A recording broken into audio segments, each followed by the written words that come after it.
This is Mr. Erbac's Gaming.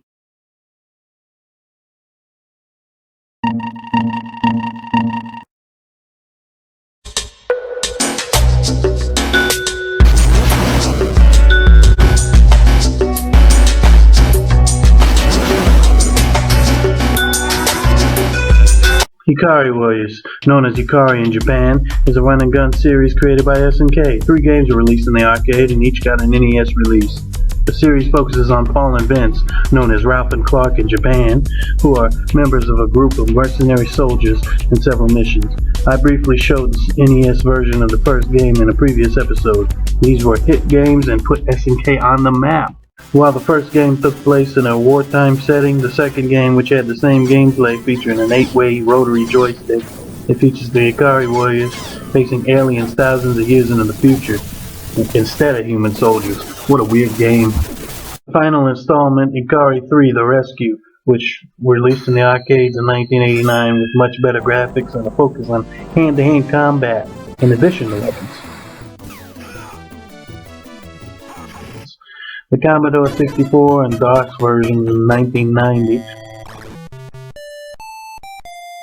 while the NES version was released in Japan on March 16, 1990, January 1990 for the United States release.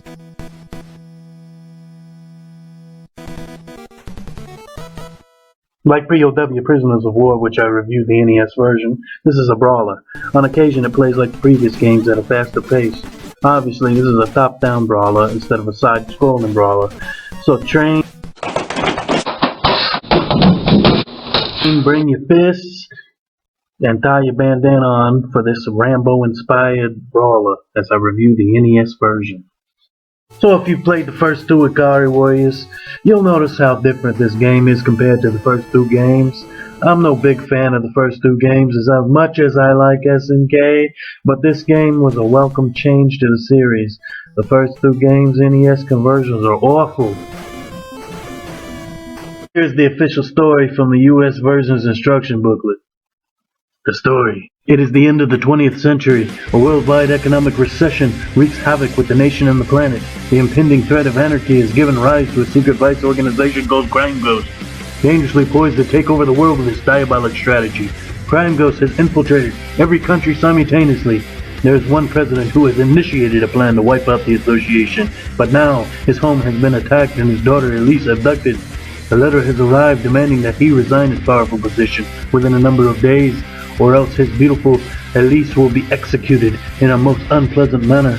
The letter is signed Faust, the notorious mastermind of Crime Ghost. The president knows to whom he must turn. The president has summoned 2 men known as Paul and Vince, the incredible Ikari Warriors. Now you must become Paul and Vince. You must go to the enemy hideout, rescue the lovely Elise, fight Crime Ghost, and destroy them all. To do this, you will use your undersea scuba tactics, your guerrilla fighting power with machine guns and grenades, and your own brute strength, together with your superior martial arts skills, performing kicks, roundhouse kicks, jump kicks, punches, and more. Ikari Warriors save the world from chaos now! Let me first point out an advantage this game has over POW. In that game, the NES version did not support a 2-player mode, which the arcade version had. Well, this game allows for 2 players, just like the arcade version. So if you got a fellow mercenary, there he is! You son of a... Grab 2 controllers. This game has a simple combat system. The A button is used to throw a roundhouse kick. If you're in the water, you use it to throw the enemy, or you use your gun in the water if you have it. The B button is for using an item you picked up. A plus B to jump kick on the ground or in the water. A plus B buttons and plus the control pad to do roundhouse kicks while jump kicking. Kicking is a bit odd but can be good when dealing with multiple enemies. The hit detection can be slightly off and your character can spin around stupidly, leaving you vulnerable. It can get frustrating to see enemy soldiers walking through your punches as well. Weapons are scarce in this game. Machine guns have pinned bullets. Grenades are destructive, but you only get one. Drums will wipe out all enemies on screen. A rock destroys an enemy when it hits them. You can find the standard items. The heart restores your life to 100%. The 1-up character obviously gives you an extra life, and a diamond offers bonus points. Speaking of, an extra life is gained every 30,000 points. Vince and Paul have 3 lives, same as POW, but in this game you get unlimited continues. Losing simply starts your score back to 0, and you start in the exact place you died. There are a lot of enemies to take on in this game. At one moment the game sends 1 or 2 soldiers, and the next moment massive groups. Here are a look at a few of the enemies listed in the instruction booklet. If you're tired of punching and kicking, this game has a level not found in the arcade, an underwater shooting level, which shakes things up a bit.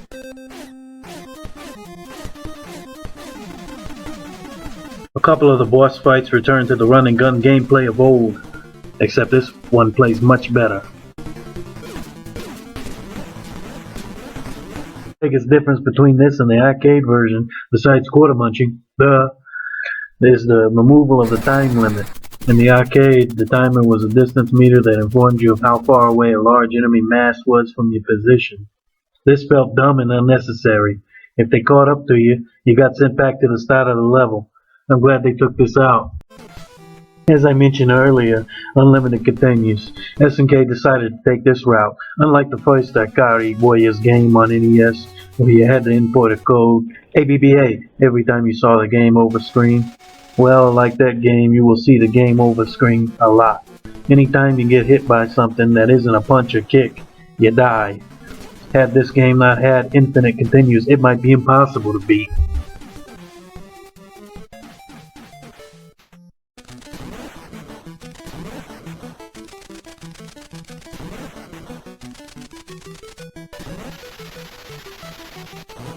The soundtrack in this game is pretty good, not much in the way of sound effects.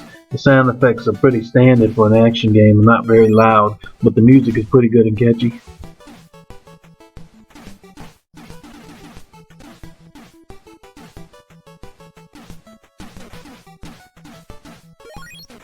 The graphics are good. Graphics aren't dull like the first game. The environments can be a little repetitive, but they're as detailed as you can get on the 8-bit system. Some of the animations, well, just look at these soldiers spinning like ballerinas. They're still better than this though.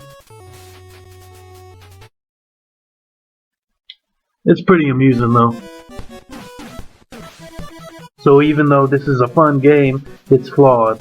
So I'll point out the negatives real quick before I give it a score. Can get frustratingly hard, despite infinite continues. The hit detection a little shoddy. It's a beat 'em up, so it can get repetitive. Despite its flaws, bringing an arcade game with a pair of 8-way rotary joysticks to an NES console with a 4-way D-pad, SNK did a heck of a job, adding a 2-player experience which POW on the NES didn't have for some reason. I give this fun game an 8 out of 10. After the Ikari series, the Ikari Warriors would return in the popular crossover team-based battle fighting game, The King of Fighters 94. Hyden would lead the team. He previously replaced General Kawasaki as the leader of the team in the NES version of Ikari 3. Ralph and Clark have been playable in every KOF since.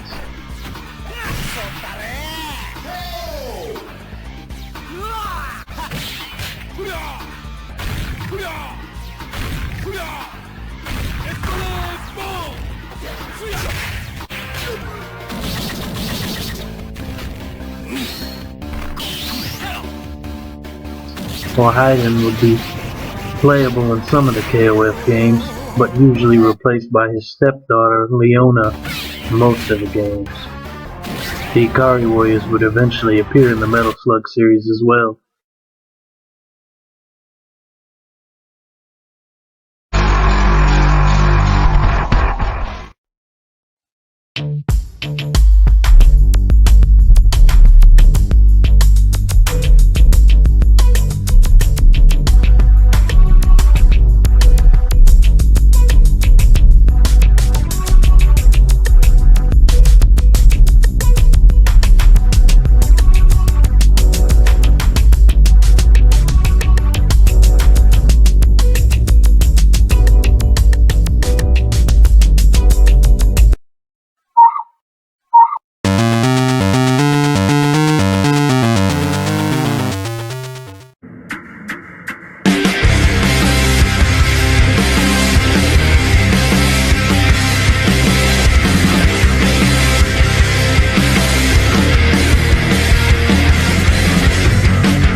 This is Mr. Erbac's Gaming.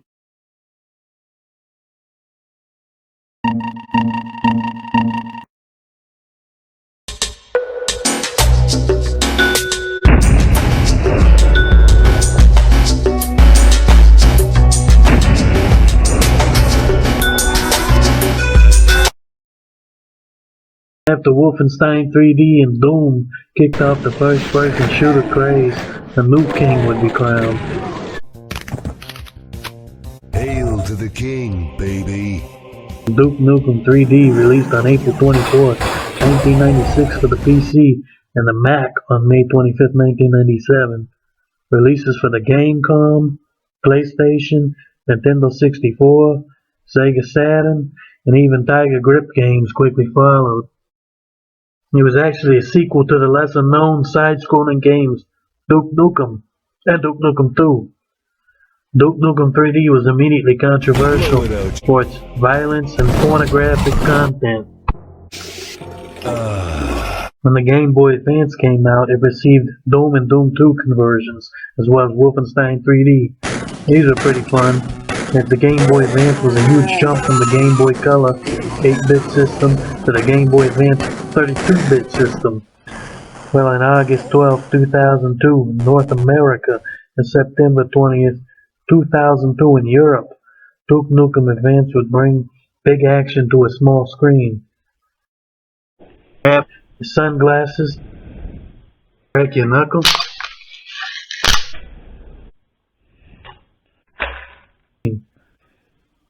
so grab your favorite weapon and your Game Boy Advance. Take Duke on an action adventure on the go.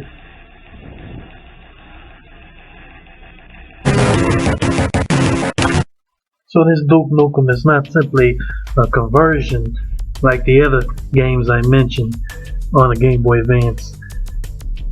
This is an actual brand new adventure, while many of the graphics and sounds have been ported from Duke Nukem 3D and is also a first-person shooter. This game contains a brand new storyline, weapons, enemies, and bosses.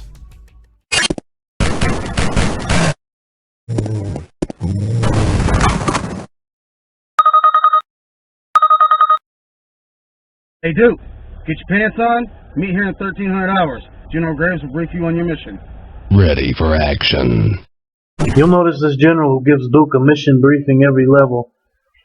He is the man who taught Duke everything he knows in the U.S. Army. This is General Graves, and he has his most prominent appearance in the series before he re-emerged in Duke Nukem Forever.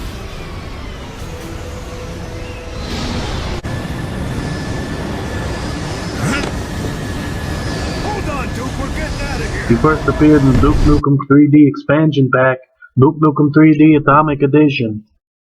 Duke, we've got a new problem here. This video... Somebody's gonna freaking pay for screwing up my vacation. Basically, a group of alien scientists plan to clone Earth's most attractive women and then kill off the rest of the population. There's no story listed inside the instruction booklet, so I'll read the synopsis on the back of the box in my best Duke Nukem impression. Alien scientists are taking control of the top secret Area 51 military base and are planning to overthrow Earth, but none of Duke can stop them. Armed with alien blasting weapons, his kick-butt attitude, and using the alien's own transporters, Duke takes the battle to 4 unique locations around the world. Oh! And rescues a few babes along the way. Hail to the king, baby! The introduction starts with a comic book-like cutscene. 4 difficulty settings can be selected at the beginning of the game.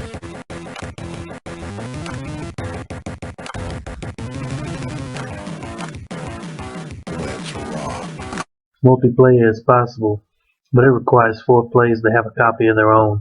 Good luck with that, as I had to track down a used copy of the game. Anyways, an option to save one's progress is available at the completion of each level, and has 5 game slots to choose from. This entry in the series features 19 levels spread across 4 locations. It has sections of Area 51 to Egyptian temples, to Sydney, Australia, And finally, the alien ship. The premise is that effective aliens are preparing a hibernating army to go with a super weapon they built especially to lay siege to the planet, and it's up to Duke to stop them. Of course, this game being on the Game Boy Advance, it has a limited amount of controls. The game does offer 4 different control configuration options. That's good, because just like Duke Nukem 3D, you have to shoot, jump, strafe, look up and down, and select your weapon. It works well considering it only has 4 main buttons and then the start and select buttons. Pause the game to view the level's map. The player can pan around the map as well as zoom in or out. Some level secrets can be discovered by looking at the map. Like Duke Nukem 3D, this game includes a bunch of weapons, most which are a staple of the franchise. You start off with the Mighty Foot and a Desert Eagle, which I prefer over the pistol from Duke 3D. Weapons you pick up throughout the game are the SPAS, or shotgun, lead cannon, MP5, which replaces the chain gun cannon. I like that choice. The gold Desert Eagle, the pipe bomb, rocket launcher, and finally 2 weapons I don't care much about, but they're a little easier to use here. The freeze gun and the shrink ray. What a mess.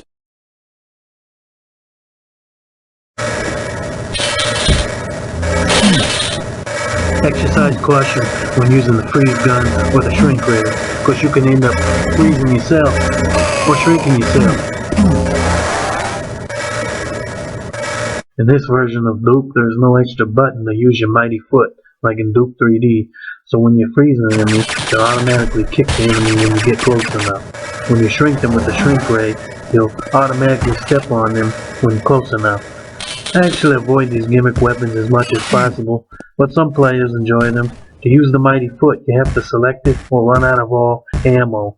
Speaking of selecting weapons, you have to hold select and press LOR to scroll through your weapon selection from left or right. Here's a really good tip to save some ammo and make a good use out of your freeze gun. Use it on the Octobrain. If you use it on the Octobrain, because he's a floating enemy, he will fall automatically after you freeze him and break apart. Quick tip with the pipe bomb: to throw it further, you hold down the shooting button. The pickups of items in this game are standard health, armor, and keycards, and ammo, or some weapons share. Shells for both shotguns, bullets for both Desert Eagles and the MP5, and the cell pack powers the shrink ray and the freeze gun. Items like the jetpack are absent. The Hollow Duke item can be found only in the multiplayer. Nice big juicy Duke burger can fill you up pretty good too. As I mentioned earlier, playing Duke Nukem on this limited control system works better than expected. L button is the strafe left, R button is the strafe right, jump with the A button, fire with the B button. To look around, hold both the L and R buttons and press the control pad in the direction you wish to look. There's no use button to open doors or flipping switches, so you simply walk up against a door or switch to open. You'll notice the HUD has been moved to the top of the screen for this particular entry in the Duke Nukem franchise. As far as enemies, this game only features 7 common enemies. 4 of them come from Duke Nukem 3D, the Assault General, the Enforcer, which is the only hit scanner in the game, the Pig Cop, and Octobrain. The Assault General lacks his jetpack and the Enforcer lacks his jumping ability this time around. The other 3 enemies are brand new. The Hybrid has a mental energy attack that can also revive fallen enemies. The Alien Egg is easy, just don't get too close as it will spit acid at you. The Alien Crab is what results when an egg hatches. Don't let them get too close with their knife-like feet. There's an enemy from Duke Nukem 3D that I'm glad didn't make this game. The Sentry Drone.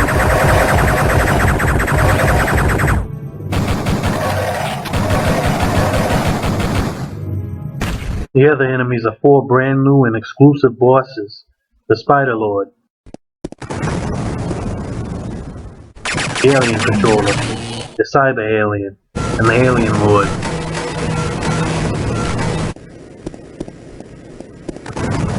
Most levels are pretty large, often featuring multiple building structures. This can leave you wandering through lookalike passageways. But this game shakes things up literally with the annoying shake of time-based challenges. There's also platform-based puzzles as well.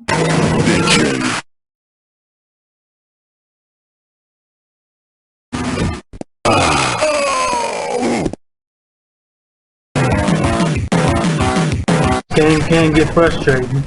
One wrong move and it's back to the start of the level for you. The graphics on this little cartridge are pretty darn good, with good detail, and emulates Big Brother 3D pretty good. Items, projectiles, and characters are made of sprites that scale in size as you get close to them. Some enemies do become very pixelated close up. The smooth frame rate remains that way all the time, it seems, no matter the number of corpses you pile up.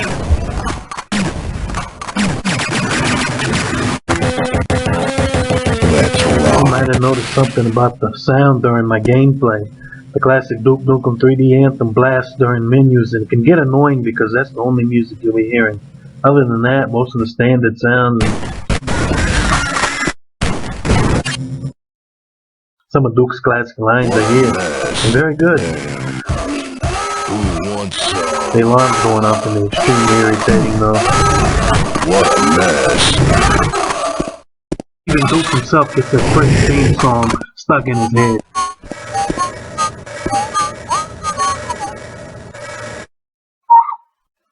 The positives far outweigh the negatives, but I must go over those negatives. Playing this game after playing Duke Nukem 3D on consoles or PC, it takes a little bit of time to get used to the GBA's controls. The worst thing about the game is the time-based escape scenario. The screen shaking is horrible, and it's easy to fail and have to start the level all over. The alarm blaring can get annoying. It may make you turn the volume off, and using the gimmick weapons could get you in trouble. Scrambling for a weapon can get you killed and quickly in a firefight scenario.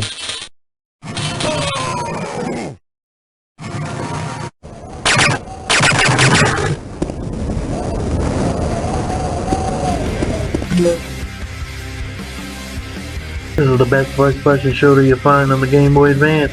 It may not sound like much, but it's an original Duke Nukem adventure you should play if you haven't. The Duke Nukem attitude distinguishes this FPS from other first-person shooters on the GBA. The solid gameplay will satisfy most FPS fans. The developers did a fantastic job bringing Duke to the small screen. I give this little title a 7.5 out of 10. The best FPS you can find on the system. Even a better effort than Doom games and Wolfenstein 3D on the system.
This is Mr. Erbac's Gaming.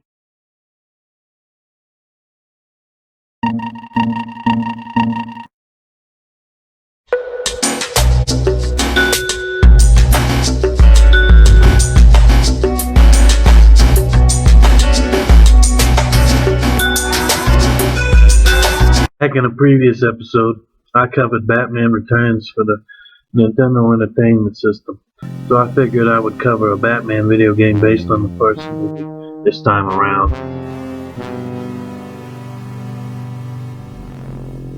Speaking of the movie it's based on, it's bad enough the Clown Prince of Crime would show up to add to the crime-ridden Gotham City. Batman already has to deal with plenty of lesser-known criminals with a price on his head.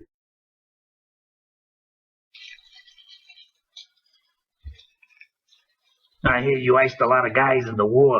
If you want to talk dirty with me, you better be good. The last guy failed. I want the bat's head and wings on a silver platter. I'll clip his wings. I can bring him to you, dead or alive. I got my strike team on standby, waiting on the green light. Good, that's what I like to hear. You're prepared before the ink even dries. Stay by the phone. I'll call you back in 30 minutes. I need you to drop that contract for our newest hitman. I gotta go take care of some business. Wait till they get a load of me. The many different PC platforms would be handled by Ocean Software and Data East.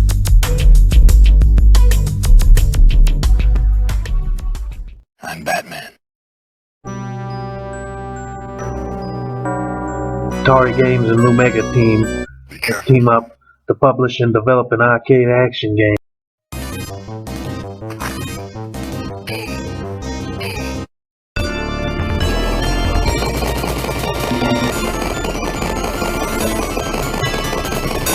Sun Electronics Corporation, best known as Sunsoft, would publish and develop the best known NES version, as well as the Game Boy version, TurboGrafx 16 version, and the Sega Genesis version. Though they had the same cover art and title, they are all different games. This time around, I'm putting down the NES controller and covering the Sega Genesis version.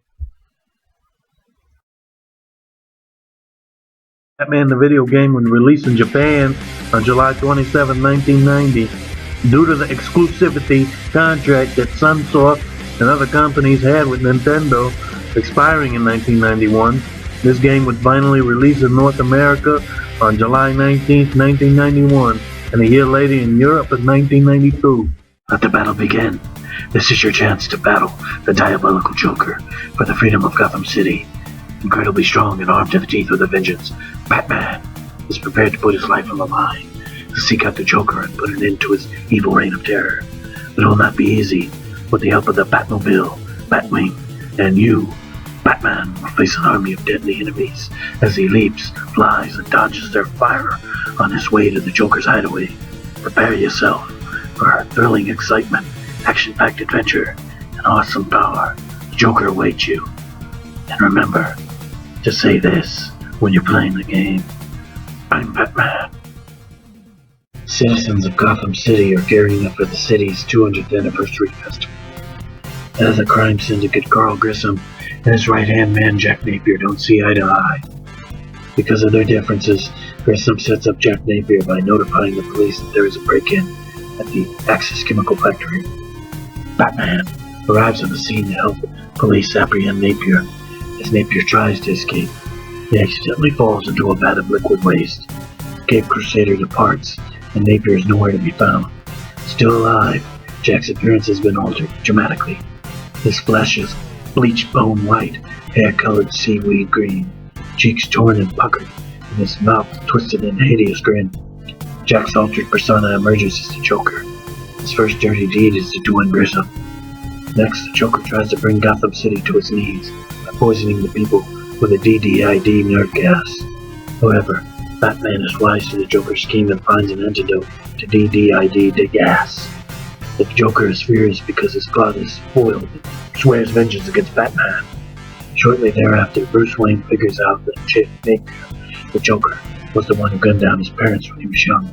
As the Batman Bruce Faust pudding stopped to the Joker, Once again, Batman stops the Joker from creating havoc during the Gotham City Festival and trails him to the cathedral for the final battle. So if you look at side-by-side screenshots, you might think this is simply a 16-bit version of the NES Classic, but nope, this game, though they have the same cover and are by Sunsoft, these action platformers play different, and this game is more faithful to the movie, in most ways, but does that make it better? Let's find out. Well, the NES version played like the NES version of Ninja Gaiden, featuring wall jumps, more weapons, and faster gameplay.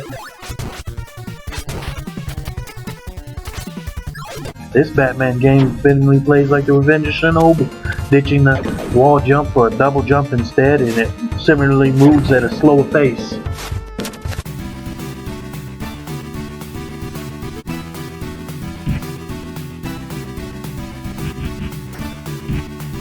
Speaking of jumping, you can land on an enemy in this game with a downward tumble. It's not really necessary and has questionable hit detection anyway. Batman can punch, kick enemies while crouching, and throw batarangs. The supply is more limited than the NES version, and is the only weapon in the game. The NES Batman had 3 different weapon choices. Another technique in the game is blocking. I've actually went through the whole game without using it, because I wasn't aware you could block in this game until later on. Hold the punch button down to block some attacks. You can do it while crouching as well. Some players who are even aware of this mechanic say it's so slow and limited that it's easier to beat the game without it.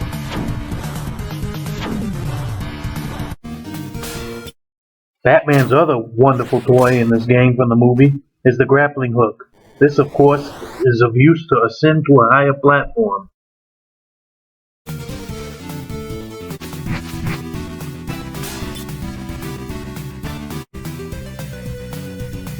As far as power-ups, there's only 3.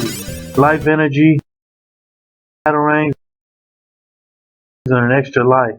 Keep an eye out for those extra lives, as this game has limited continues, unlike the tough NES game, which gave you unlimited continues. As I mentioned, this is an action platformer that mostly involves punching an endless swarm of Joker's goons, but it shakes things up with 2 driving levels, where you get to use Batman's iconic vehicles, the Batmobile, of course, and the Batwing from the movie. These 2 types of side-scrolling shooter levels are a nice change of pace. Don't miss the power-up that fills up your missile supply to go along with your bullets.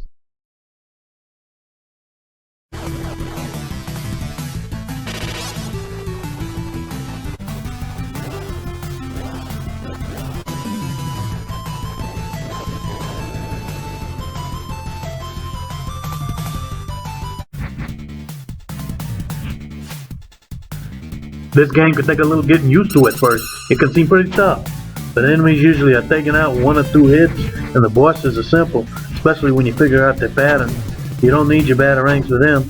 The toughest spots are the platforming areas that have enemies stacked all over, and you need to be patient. The final stage, which is the cathedral from the movie, has a gauntlet of previous bosses, which should be no problem once you know the patterns. The Joker brings his gun and superpowers, you know, like the ones he had in the movie. Kidding aside, he's not too tough, especially if you have your batarangs. Graphics in this game are pretty good for an early Sega Genesis game. Batman's suit is actually black in this game, not purple, not blue. The color scheme and the levels match up good with the backgrounds in the movie. You can see that Art Deco Gothic, brooding style all over. The Batmobile and Batwing look great, and so do the shooting levels they appear in.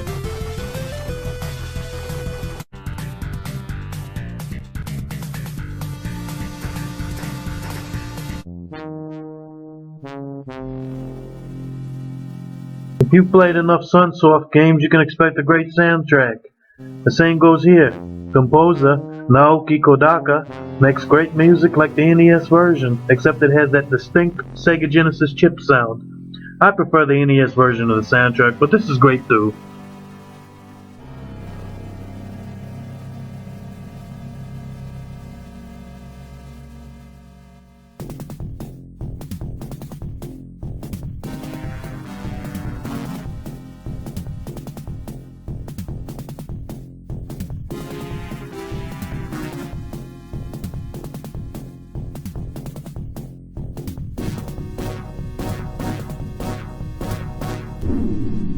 Okay, so let's go over the few negatives of this game. Platforming paths can be extremely frustrating.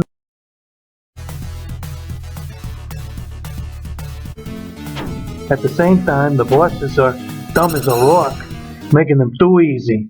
Though fun, shooting stages are short, could have used at least one more. Speaking of short, once you get a hang of this game, like your second or third go, it's a short game that will take you less than an hour to beat. Blocking is almost worthless. This game could have had more cutscenes. The good thing is, if you didn't feel challenged enough, you can switch the difficulty from normal to hard in the options menu. So if you're wondering if this game is better than the NES Batman, I would say no, but it's still pretty good, and if you're a fan of the movie or Batman in general, of course you should play it at least once. I give this pretty good Batman game a 7 out of 10. It belongs with other collectibles in the Batcave.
Welcome to Mr. Erbac's Gaming.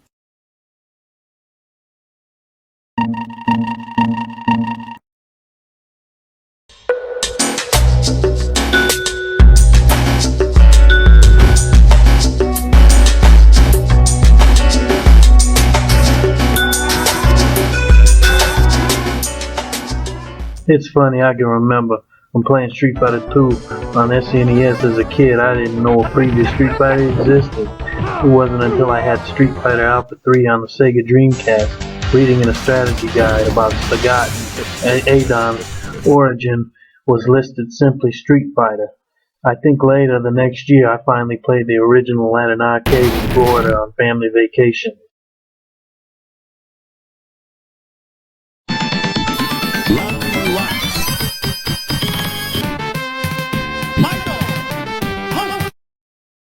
In 1987, Street Fighter released in arcades. It was a so-so fighting game for the time. Some of the staff who were involved in the development of the game actually left for Capcom's future rival company, SNK. The director of Street Fighter, Takashi Nishiyama, was the designer of Fatal Fury, which is a much better game than the first Street Fighter, but it did not receive the attention of Capcom's sequel to the original Street Fighter, Street Fighter II, The World Warrior. Of course, it would become a worldwide phenomenon.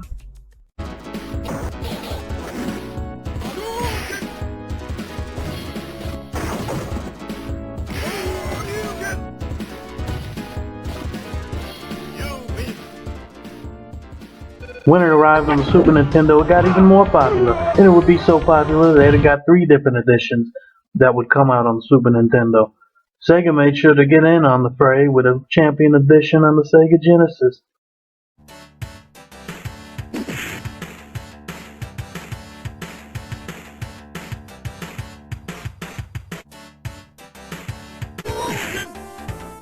And even developed a special 6-button control pad for the release, since Sega's original Genesis pad only had 3 face buttons.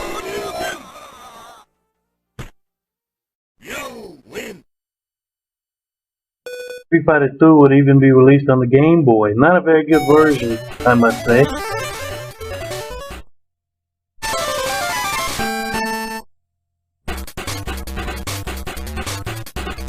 The much more powerful Game Boy Advance would get a much better version, a conversion of Super Street Fighter 2 Turbo.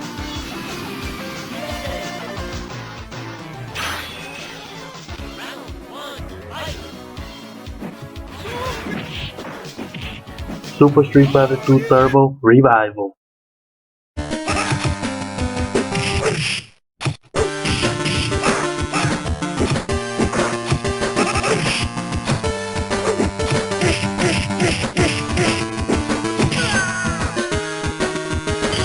Grab your red headband and martial arts gloves, train like a world warrior.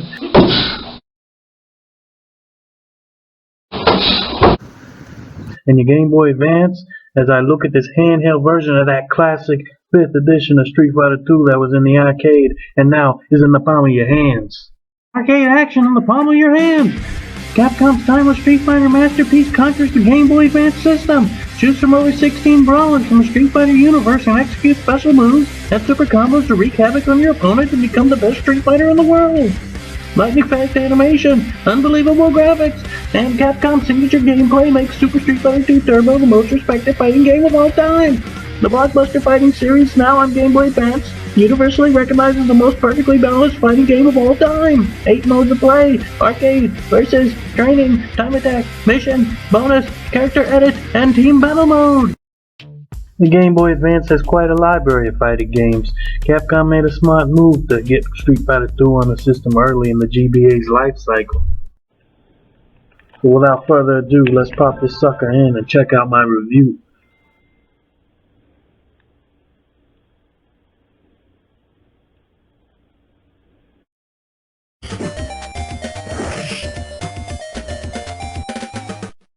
Right off the bat, you're introduced to a series of screens of the brand new artwork. This seems rather lazy as an intro for a 32-bit system, as each Super Nintendo port had cool intros. Luckily, it gets much better after this lame intro. When you get to the mode menu, you have 4 typical fighting options, which is cool enough, but as you see the versus point at the bottom, get a certain amount of points and you unlock more modes, which I will get to in a bit. Like the arcade version, the original 8 World Warriors, 4 bosses, and 4 new challenges are here. Under certain conditions, you can fight Akuma, known as Goki in Japan. He's also unlockable by getting enough versus points, getting 9,999 versus points to unlock Shin Akuma, the powered up version of Akuma. Depending on how you look at it, you could say all in all 18 characters or 17 characters, since the 18th character is just a powered up version of Akuma. From my understanding, it seems this is the first version of Street Fighter 2 where Akuma can perform his raging demon during gameplay. The Shun Goku Satsu. As you have guessed, the first issue with this port is that Street Fighter 2 is a 6-button game. Capcom had to adjust to the GBA having the 2 shoulder buttons but only 2 face buttons. This iteration makes do with this limit by letting some attacks be pressure sensitive. Sound familiar?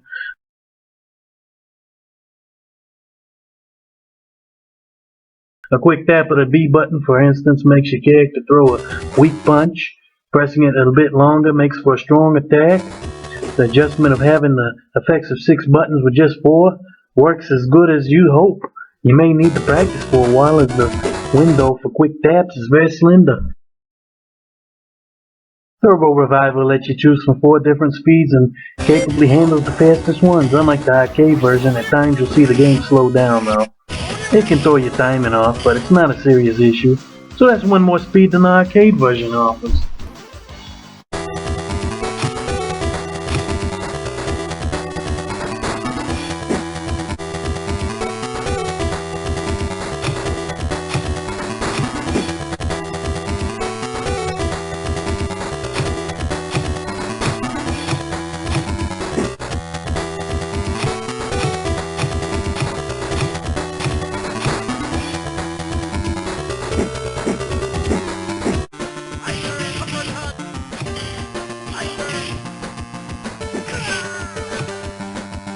The graphics are really good.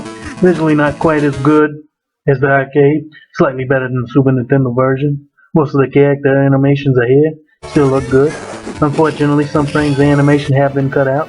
For example, in the arcade, most characters had a different animation for walking backwards rather than walking towards the opponent, much like they were cut out of the SNES versions of Street Fighter II. I don't think many players would be able to tell the difference. More importantly though, Revival's character sprites are huge in detail, especially for a handheld game. Worth mentioning that for some reason, some of the original backgrounds have been replaced or modified. Some are arcade perfect, for example, Dhalsim stage. Most of the stages have been replaced seem to be those that had breakaway objects in the arcade game. These would be Ken, Guile, Ryu, and Bison stages. Balrog's Street Fighter II stage seems to be replaced by a Street Fighter Alpha 3 stage. Chun-Li's stage is replaced by her Street Fighter Alpha 2 stage. Ryu's stage is replaced with his Street Fighter 3 Third Strike stage. Zangief's stage seems to be a combination of his Street Fighter 2 and Street Fighter Alpha 3 stages. And Akuma, unlike the arcade, gets his own stage in this game. If you have trouble getting used to the small directional pad to execute moves, this game gives you a second option, an easy special moves option. You can easily toggle this option on or off with the select button during gameplay. You can execute Ryu and Ken's Hadouken by pressing forward on the D-pad and pressing the punch button at the same time. You may not care for it, but it's nice to have the option, especially for those players who can't get a grip on the GBA Smiler controls. I'm sure you've noticed in any version of Super Street Fighter 2 Turbo, including this one, whenever you execute a super combo, you see this big X. It only makes sense if you know that the Japanese version is called Super Street Fighter 2 X Grandmaster Challenge. This is why in Street Fighter Alpha 3 there's an Xism, and that comes from Super Street Fighter 2 X Grandmaster Challenge. Now, I mentioned before the nice new hand-drawn art. This notably is the same artist who drew this artwork for rival schools. Unfortunately, it's just not as cool seeing a single picture when the other version showed the beat-up opponent.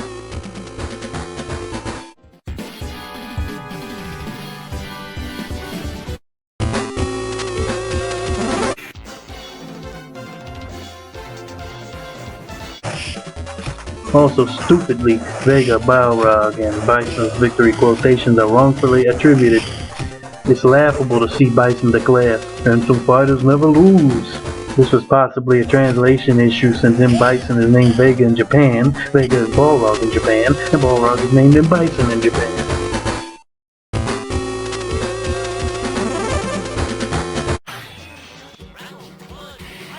The arcade and other versions of Super Street Fighter 2 Turbo who sacrificed the bonus stages and took them out completely. Well, this game brings back two of them. The most well-known car crashing stage and the barrel breaker stage.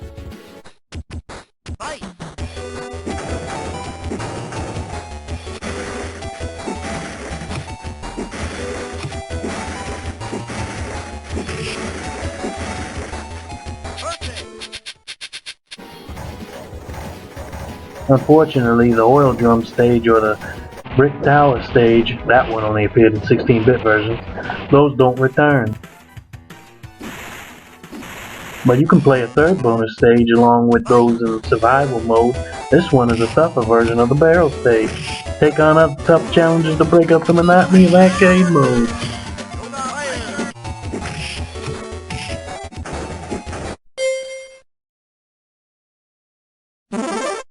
Of course, training mode is self-explanatory.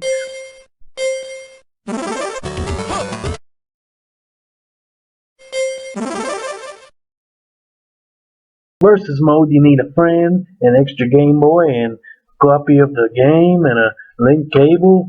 Not much to say there. Time attack is self-explanatory, but it's nice to have to challenge yourself further.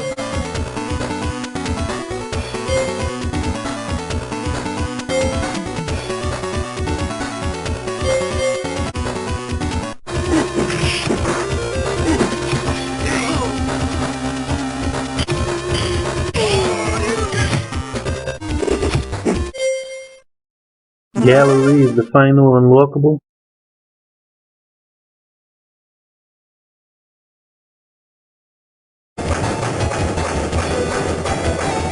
For the sound, most of the sound effects are good, but some are unanswered. Voice samples are missing.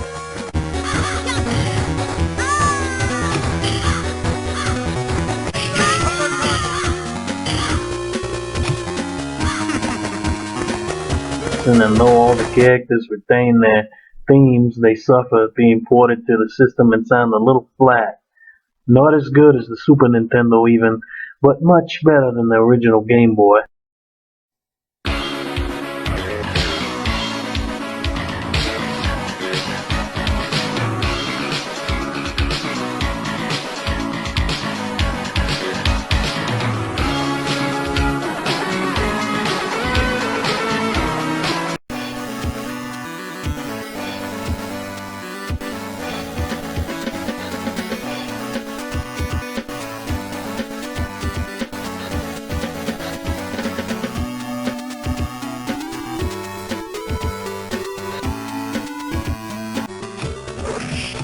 But I still enjoy the music, it's good enough.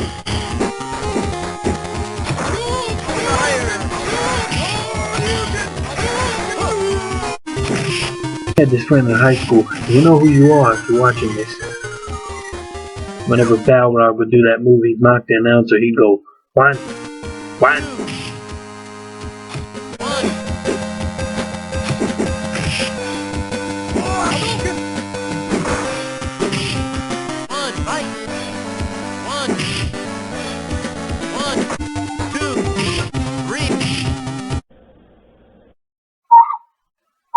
So let's quickly go over negatives. First of all, there's no edit mode here, which it says on the box. That's false advertising. The US and European versions have a game-breaking glitch if you get to the secret boss, Akuma. So I'd advise you, don't get 3 perfects. Lame intro featuring only still artwork. Continue screen shares the same fighter picture with the win screen and the lost screen. Endings are just one picture with scrolling text. Travel and defeat street fighters around the world. If you're a great fighter, you will eventually reach the finals. Defeat the final boss to see the spectacular ending. Dig deep and work for it. Missing an ounce of voice samples. Music is good, but not nearly the arcade quality.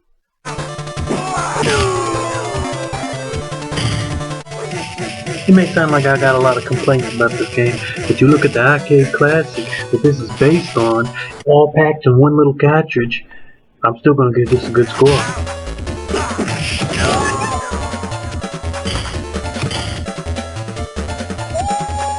Even with those negatives or cons, there's more pros than cons. Considering how great this plays and looks, and my biggest gripe being some of the presentation, I give this a really good 8 out of 10. This is one solid fighter on the GBA.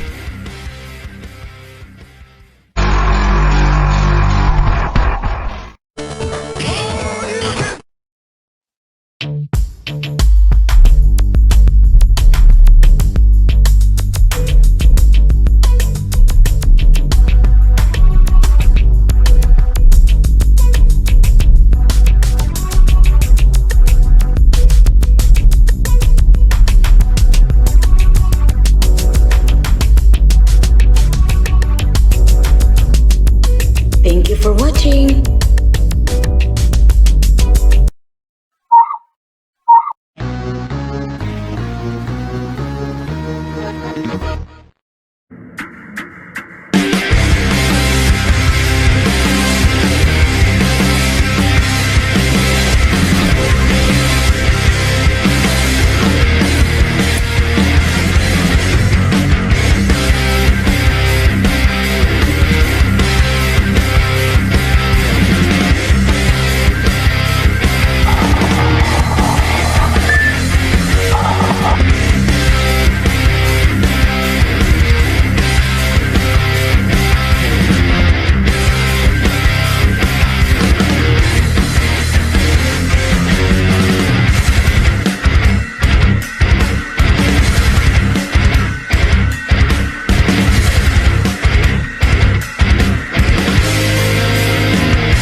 Welcome to Mr. Erbac's Gaming.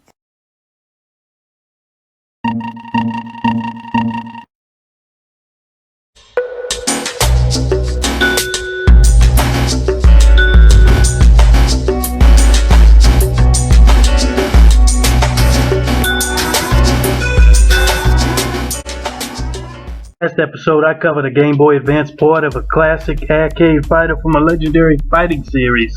Keeping with that theme, I'm going to cover an entry of a legendary fighting game series, which happens to be a rival of Street Fighter, the King of Fighters EX, Neo Blood. King of Fighters' origins start with Fatal Fury, the King of Fighters. The subtitle was probably because of SNK's rival Capcom having a subtitle of the tournament, The World Warrior, for Street Fighter II. Chronologically, in SNK lore, the King of Fighters tournament was started by a young G. Howard in Art of Fighting 2. Bogab is the main focus of the Fatal Fury series. In Japan, it's known as Garo Densetsu, which means Legend of the Hungry Wolf, because his nickname is the Hungry Wolf.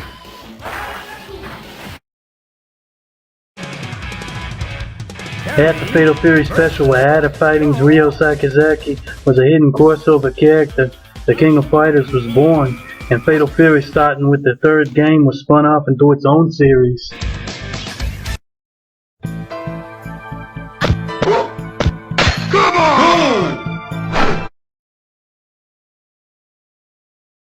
Legendary series, which produced a new King of Fighters game annually from 1994 to 2003, would, like Street Fighter, certainly make the jump to handhelds. Along with other SNK fighters, King of Fighters 95 and 96 would be ported to the Nintendo Game Boy. SNK had their own handheld as well, Neo Geo Pocket, and later on the Neo Geo Pocket Color, and fighters like Fatal Fury, First Contact, and the King of Fighters 2 would appear.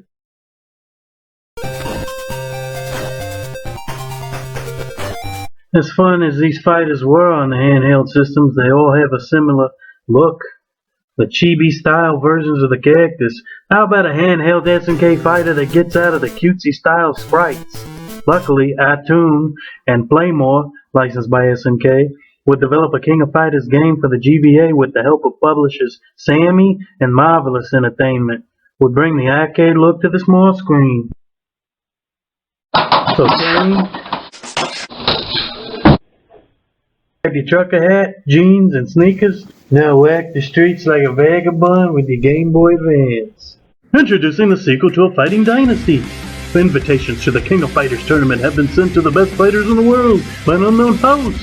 Despite suspicions of an evil scheme, the fighters are ready to enter the arena to determine who the true King of Fighters will be. And here's your invitation.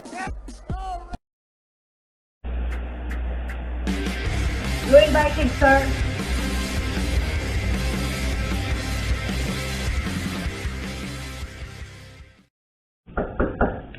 Let him in! You are invited, sir.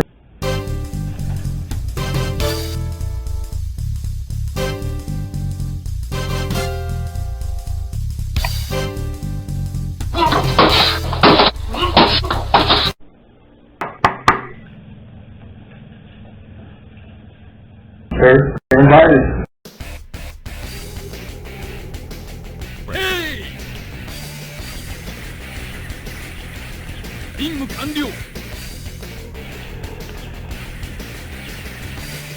Order past participants just won't make it this year despite getting invites.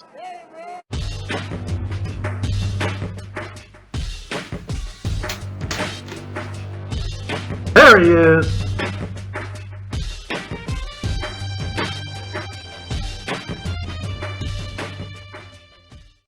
You're invited, sir.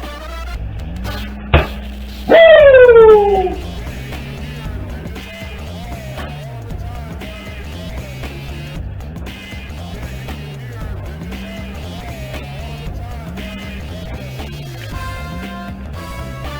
Woo!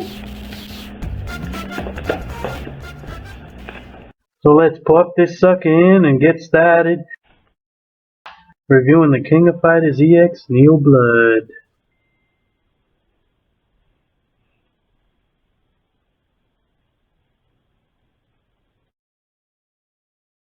Okay, so last episode, I mentioned the terrible intro of Super Street Fighter 2 Turbo Revival, which featured 3 still photos. Let's see what this one looks like.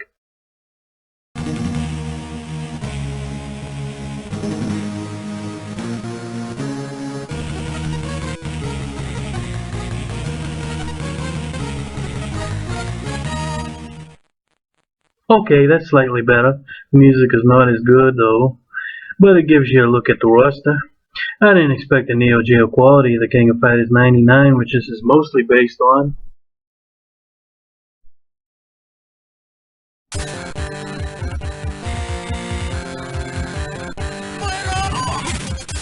The King of Fighters EX games created an alternate timeline. I'm not going to give an in-depth walkthrough here. I'll just say the events after the King of Fighters 97 change here. Kyo Kusanagi in KOF 99 is found by the villainous group Ness. Well, here he's found by the new character in the game, Moe Habana. So basically Kyo doesn't get cloned in the alternate timeline, it seems.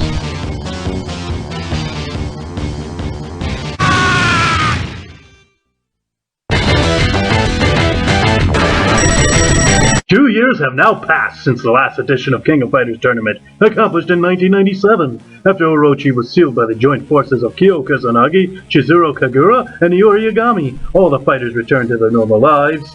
But suddenly a mysterious host decided to reopen the tournament, and have been sent serial invitations to the most powerful fighters. But there are many secrets surrounding this happy hour fighting clash, as the apparent disappearance of Iori Yagami and a remote distrust behind this unknown sponsor that he would be using the championship to accomplish secret operations involving, maybe, the Orochi power.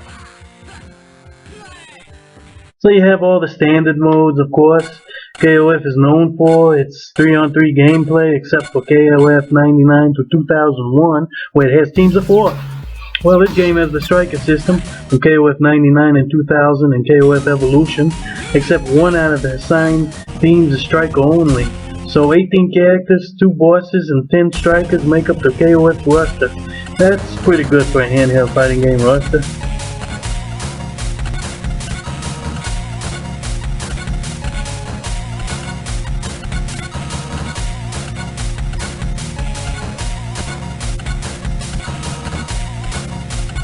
The striker only character in this game is non-canon to the game's storyline.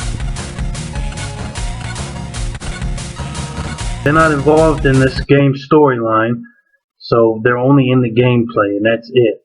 It's like they don't exist. The 2 bosses and 4 extra strikers can be unlocked via meeting certain conditions. It certainly adds to the replay value.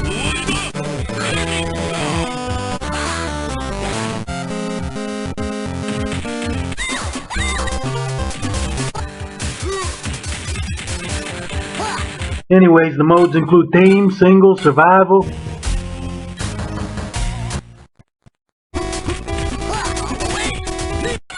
and practice. There's also the versus mode if you can find a friend to challenge, and a GBA link cable.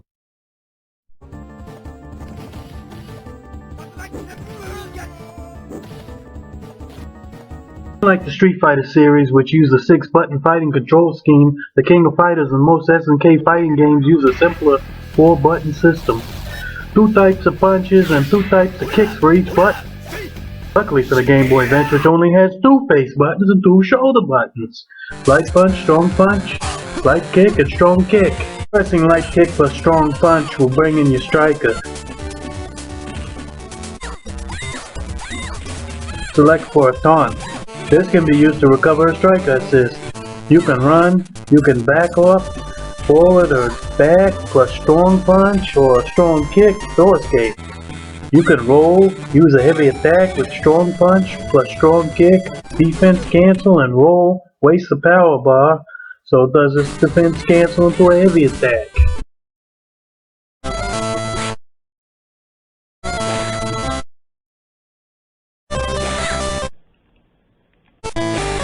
Desperation moves require just 1 power bar. Max desperation moves require 2 power bars, and you gotta press 2 of the buttons at the same time.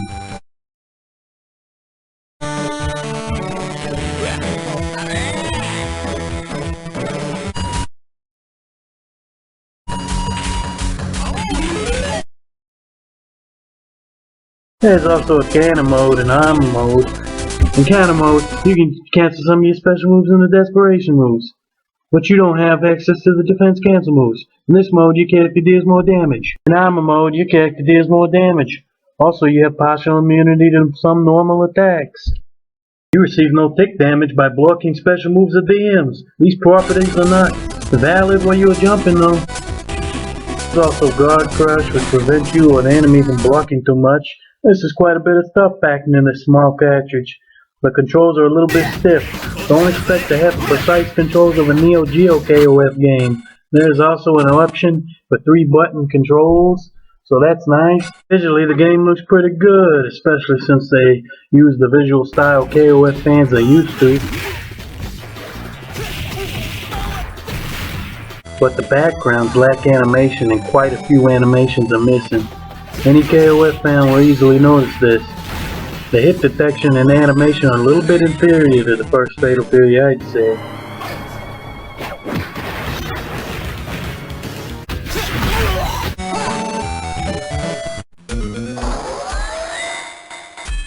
As far as the bosses in this game, instead of the usual KOF style of fighting them and only having to beat them once with a 3-on-1 advantage, in this game, you'll fight them 3 rounds.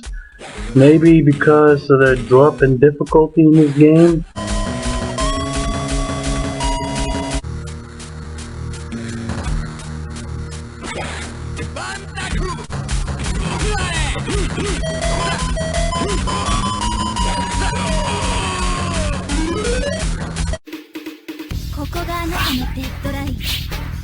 Round 1, fight! As for the sound, it takes the biggest dip in quality from the arcade games. The announcer is nowhere to be found, and the music, though still catchy, sounds like 8-bit versions of the KOF themes.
So let's go over the negatives. Censorship. No animation in the backgrounds. Using L and R for a KOF game feels weird when all others use face buttons only. Music is severely downgraded. Gameplay not as sharp. Occasionally glitches. Bosses take a steep drop in difficulty compared to other SNK bosses. Some of the great characters from KOF 99 and KOF Evolution on preset teams are relegated to being striker only. Despite its flaws, there's quite a bit in this little cartridge, and I had so many road trips playing this game. This is not as close to the arcade games as the previous game I reviewed. Even so, I'd give this a Robert Garcia flip of the coin. Unfortunately, that winning animation is not in this game. Anyways, I'll give this entry to the KOF series a 7 out of 10.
Welcome to Mr. Erbac's Gaming.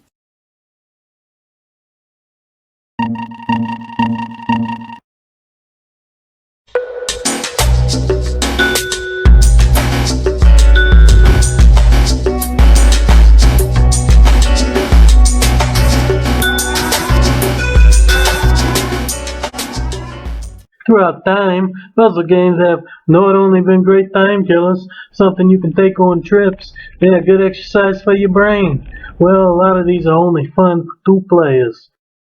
Sorry. I got you. This is lame. So you can play a skills-based game like Dots, or put a jigsaw puzzle together. Next time, better like next time. I'm gonna go play some Tetris. On the Nintendo Entertainment System. That's where games like Tetris came in. Tetris would make its biggest mark on Nintendo NES and Game Boy system. Tetris would come packed in with the 1989 release of the Game Boy, and 1989 would be the year for the United States release of the Sega Genesis, which was known as the Sega Mega Drive in Japan when it was released there in 1988. With the Battle of the Mascots not happening yet, as Sonic the Hedgehog would not release until 1991. Nintendo was already ahead of Sega, having Mario as an iconic mascot, and having a look on the iconic Tetris. Sega would license a different puzzle game for an arcade and home console release. Columns. Erbac, try this one. Maintenance man, there's no Tetris on Sega. In a previous episode, I reviewed Puzzle Bubble 2 on the Neo Geo. Well, let's put away the marbles and pick up some jewels that can be matched for the Sega Genesis alternative. The arcade version of Columns will be released in Japan in March 1990, North America in June 1990, and Europe in August 1990. The Mega Drive port, released in Japan on June 30th, 1990. Europe would get a February 1991 release, and America's Sega Genesis release would see a September 1990 release. The home console release is nearly identical to its arcade counterpart.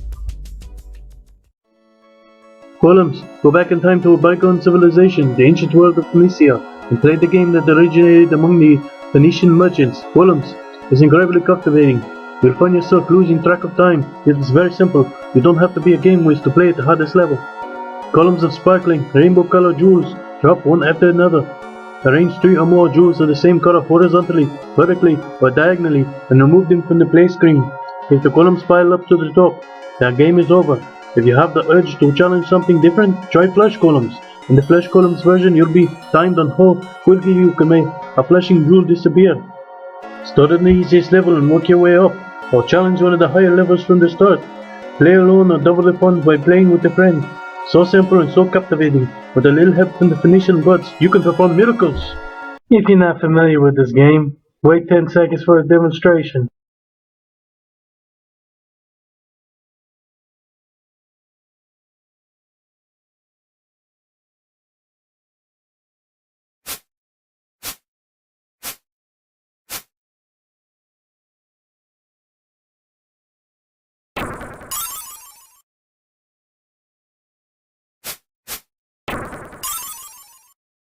After that, you'll see Arcade, Menu, and Options.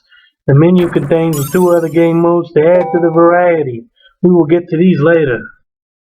As you can see by the opening and in-game graphics, Sega went with a Greek mythology art style.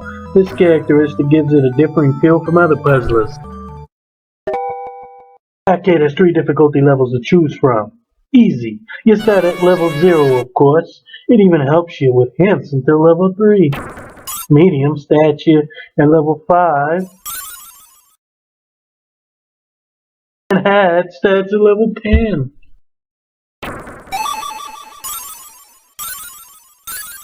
The magic jewel adds to the fun in the medium or hard version of the arcade game.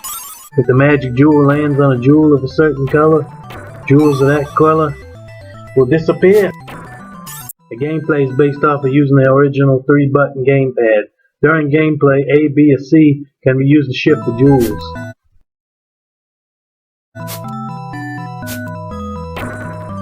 Since they didn't bother changing the demo from the arcade version, this demo is slightly wrong since you're actually using a Sega Genesis controller. You're not going to be using this joystick here from the arcade or this one button from the arcade. Now, if you select original game, the objective is to make as many jewels as possible disappear.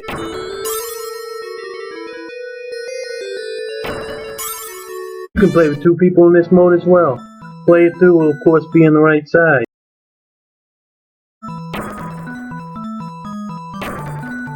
If you choose doubles, 2 people play alternately on the same board. 2 players can challenge the computer as well.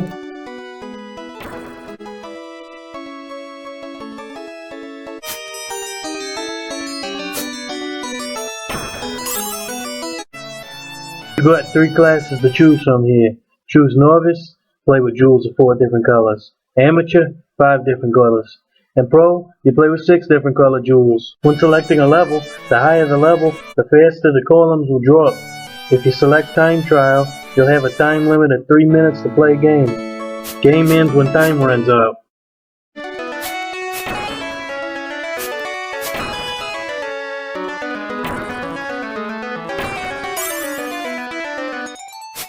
While we're looking at the BGM selection, background music, let's talk about the sound in the game. You have 3 Greek theme tracks to choose from.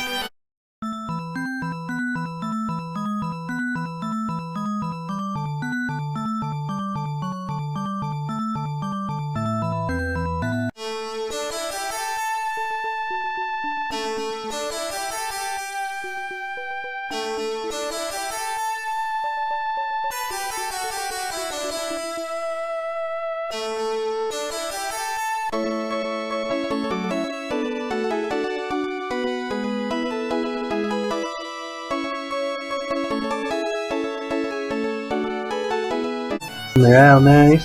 My favorite is Clotho. Our music fits the Greek theme of the game perfectly. The sound effects are okay, nothing special. Hey, it's a puzzle game.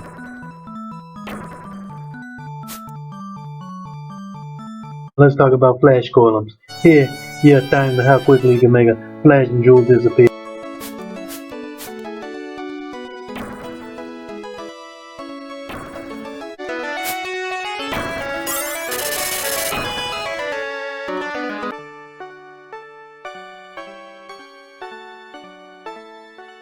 As with original game here, you can go head to head, mano to mano.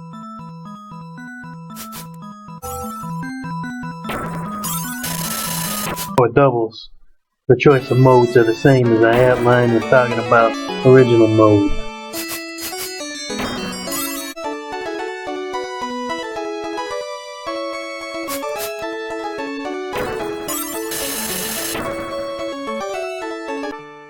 Remember not to confuse the difficulty level of arcade with game level selection. The game is default normal difficulty.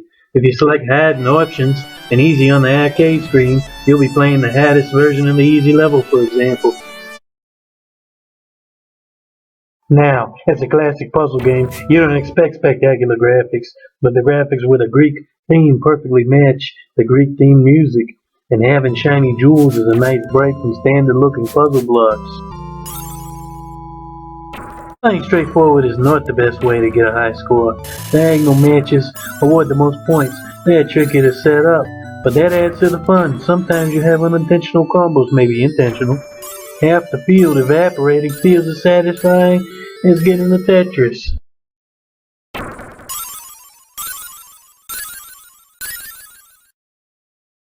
New levels come every 50 blocks. The game speed increases with every new level. The ramp up is probably slower compared to Tetris.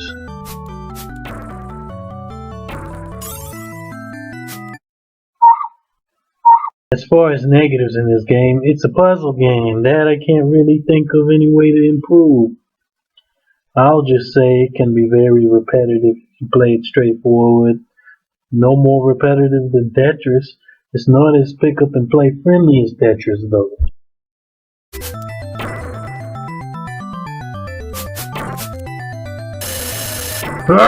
You son of a...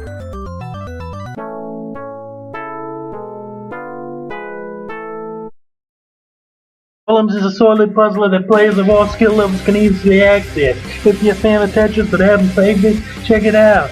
I'm not a big puzzle game fan, but this gets a solid 7 out of 10 from me.